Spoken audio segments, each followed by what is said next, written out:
This process, like I said, was invented relatively recently. In 2005, the United States Congress, which was pushed by Dick Cheney and the Energy Task Force, exempted this particular form of drilling. It's known as the Haliburton Loophole from the Safe Drinking Water Act. The Safe Drinking Water Act is our federal act that controls underground injection of toxic chemicals. So you have two problems. One, you have gas migrating.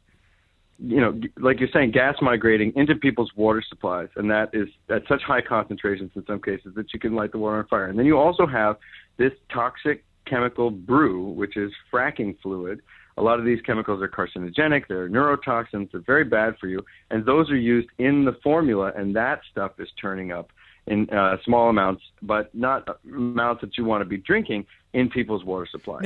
What's disturbing about this is, I'm sorry. My understanding is that chemical brew essentially is to separate the shale and the gas from the water. Is that what it is, or is it? Well, there's different stages of the process. The first part of it is to create a gel out of that water. So it's a viscosifying. There are viscosifying agents. There are cross-linkers. Then you want to be able to inject another chemical down that will turn that gel back into a liquid, so you have no friction coming up with the gas, so it's very slippery.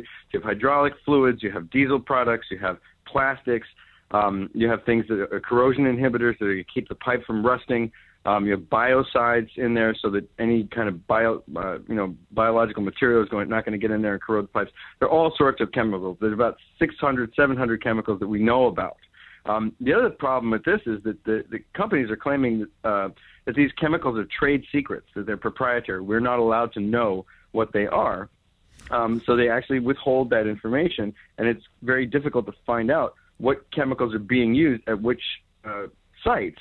So that when you have these kinds of chemicals turning up in your water and there's no other way that they could get in there, the gas company will say, "Oh, well, we didn't use that there," and they'll run interference on you so that you can't actually prove that these are the chemicals that are coming from the process, even though you know that these are the kinds of things that they're using, and there's no other way for them to get there.